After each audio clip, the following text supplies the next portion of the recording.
What's going on, guys? It's me, Joseph, your favorite YouTuber, and today I'm going to be doing a more interesting style of video. So, with that out of the way, let's get right into it. Now, as I previously said, this video is going to have a very different spin to it, but it's still going to follow the same format as usual. Now, today we'll be doing a cooking video, and the thing we'll be cooking is a funeral pie, also known as a raisin pie. And the first thing you're going to want to find yourself is a large pot that will be used for the filling. And secondly, we're going to want to go find ourselves some funeral raisins, or just regular raisins from the store, of course. But I always get mine out of the local spooky graveyard in my house, or in my backyard. So I'm gonna go get that. Now, if you know where to look, it's actually quite easy to find some funeral raisins. You just gotta look for a specific patch of dirt. Oh, I believe that might be it. Yep. And just like that, we got our raisins. Now, you're going to want to grab yourself 2 cups of raisins. Now that you've chosen your correct pan or dish for your raisin pie, we are now going to need 2 cups of water. Now, the easiest way to find this water is through the use of a combustion engine. Now, to prepare for this, you're going to want to find a combustion engine, some chemistry equipment, and what we're going to need to do is combine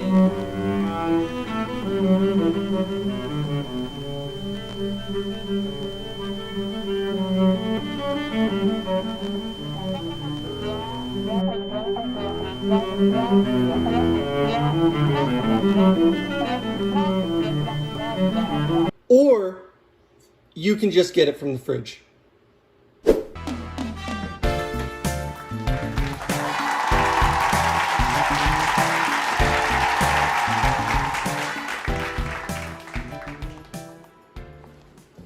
Now that you've done your water for the safest method possible, without harming yourself, of course, with an explosion or spontaneous combustion or whatnot, you're now going to want to add it to this pot.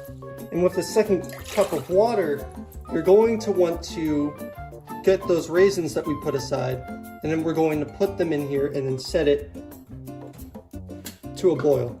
Now, you're going to want to add both the raisins and the water together and then boil it for 5 minutes. You're probably going to need to use extra water because what you want to do is to cover the raisins completely with the water. You don't have to get all of them completely covered, but it's just a general rule of thumb to have them covered, you know? Now, this is very important to do. While your raisins are about to boil, it's important to keep them mixing around consistently so you can't burn it. Alright? And while this stuff is boiling for about 5 minutes, as I've said, you're going to want to start making the dry mix. We're going to start on the dry mix. So what we'll need is a half cup of brown sugar, packed of course, 2 tablespoons of cornstarch, a half teaspoon of ground cinnamon, and a 1/4 teaspoon of salt. And then we're just gonna mix this up. And just like that, our dry mix is finished. We'll add this to the raisins and the water pretty soon. Next, we're gonna add in the dry mix to the wet. And then you're going to immediately start stirring.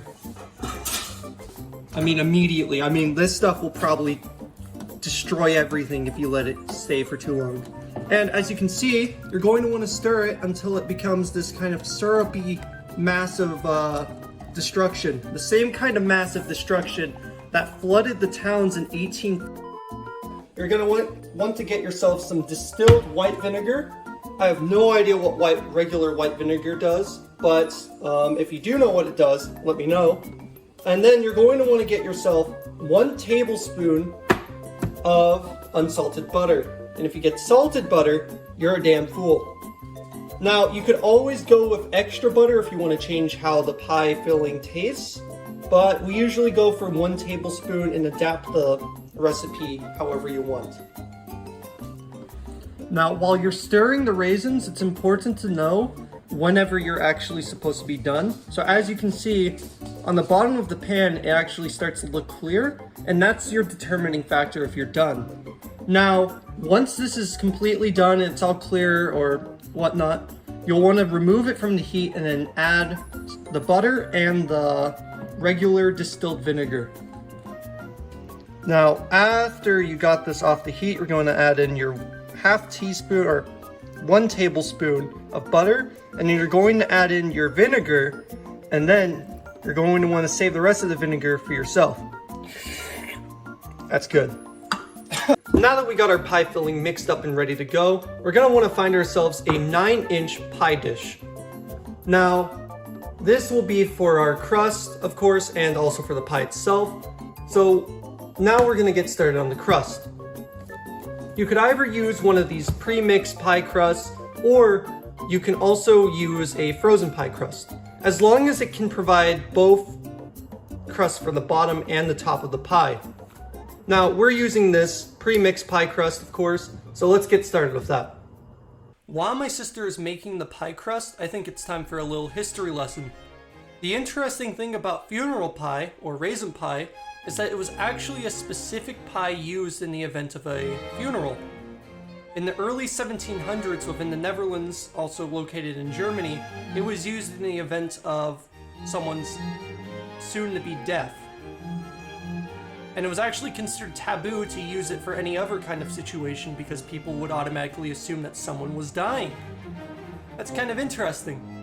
Now, as my sister is getting the pie crust finished up, it's important to cut it into 2 halves, because 1 half is going to be used for the bottom of the pie pan, and the other half is going to be used for the cover.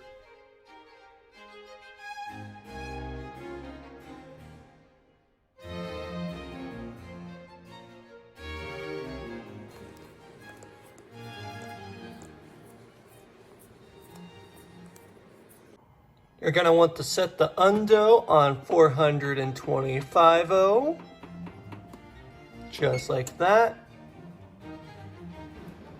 All right, now that you have, the oven just preheated, of course. You see the oven? You see the, yeah, okay, you see the oven? You see the oven? Okay, well, with that all done and handled with, we can now put the pie filling inside of the pie itself. And what we really need to do, man, this is heavy, is we're just gonna put it in like any kind of pie filling. And now you want to spread this into the pie dish as well as possible, of course. And if you have too much, then you have a really big pie. This is whenever you get that second piece of dough, okay? And this will be for the top of your crust.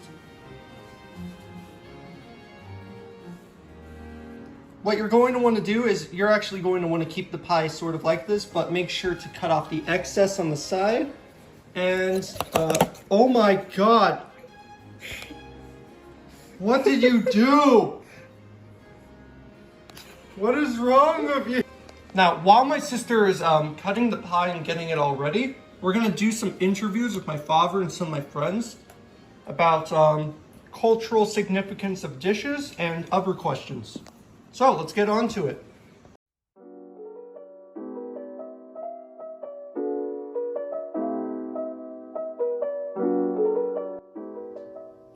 What kind of cultural dishes do your families make? Well, my grandmother made a lot of pies, like raisin pies, apple pies. She also made casseroles, like green bean casserole, a lot of cast iron cooking also. Chicken and dumplings.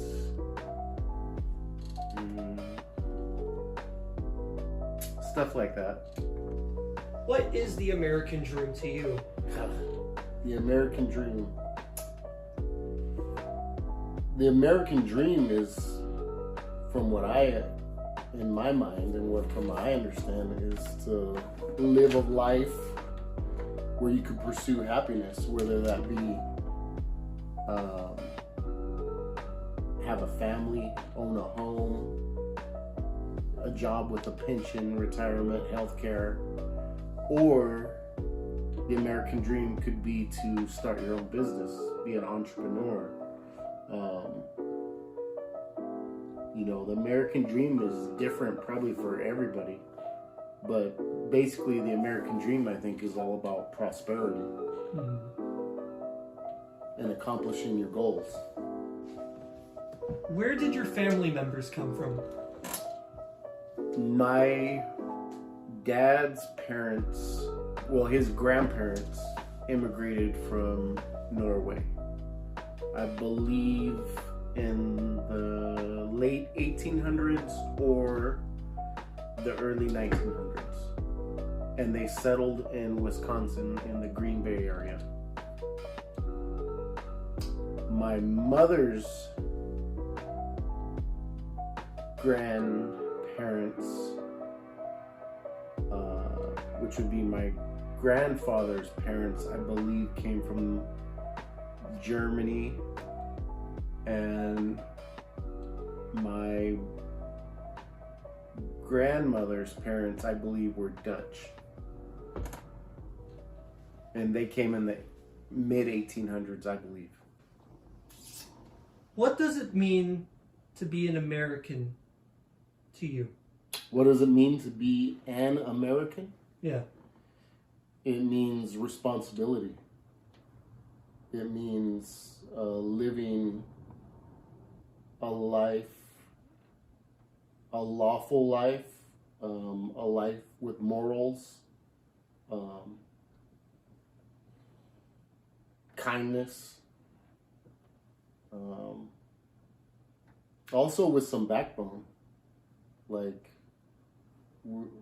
being an American, you should stand up for your beliefs, for your rights especially.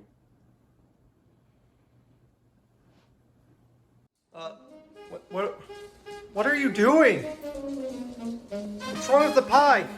There's nothing wrong with the pie.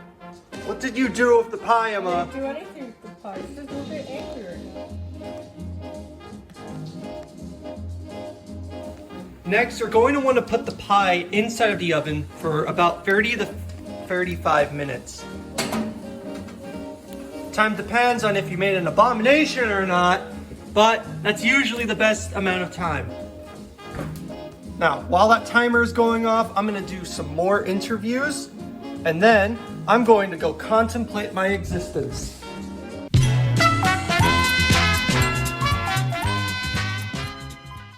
Welcome back to JM Saturday Night Live with your host, JM, and your co-host, JM.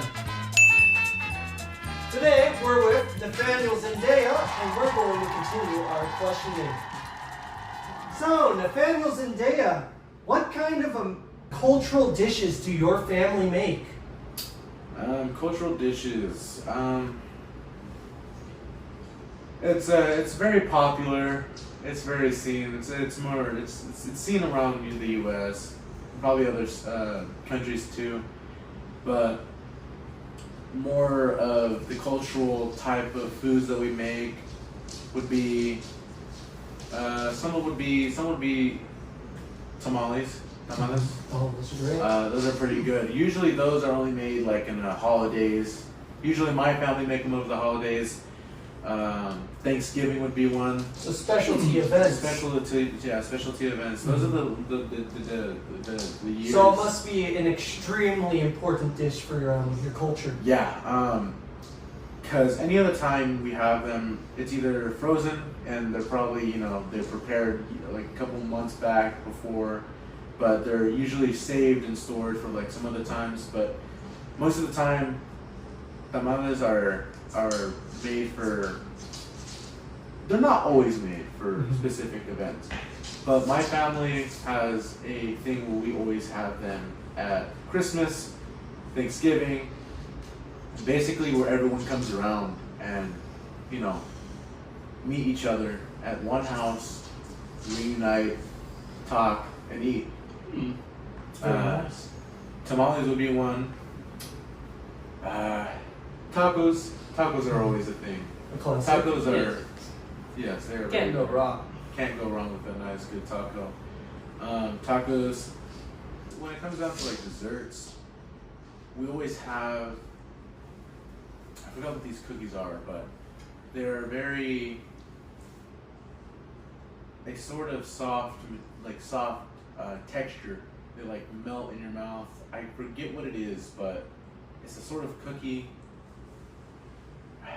I'd have to search it up and see what I could find. Of course. Um, JM, do you have any cultural dishes that your family makes? I wouldn't say my family has any particular cultural dish, but for different parties, my family will make different kinds of foods, just depending on who's actually going to be showing up, and try basing it off of their preferences. Oh, that's very nice of them. I guess another cultural Mexican food can be pozole or menudo. Those are really good. Those are also event-based types of food that are mostly spread out throughout the year. Sometimes my household makes either menudo or pozole, either one, for breakfast foods. And usually menudo or pozole would be used for, again, the events of maybe Christmas and or Thanksgiving or a party of any sort, birthday party, or anything that would be, used in an event. With that out of the way, questioning is over. Tune in next time for another episode of JM Saturday Night Live. I hope you enjoyed those interviews. I know I did. Now, you may be wondering, where's the pie? Well, that's a good question, because it's not here. It turns out, while recording the video and finishing up the pie, I actually never recorded any actual footage of the finished product. But you should be seeing some images of the pie and other variations of it over the years. I really enjoyed making this video and doing interviews with my friends. It was a long and strenuous project, making this video, of course. And I'll also be posting the recipe in the pinned comment below the video. So just be on the lookout for that if you need some extra help on making this pie. Anyways, thanks for watching the video. I'll see you later.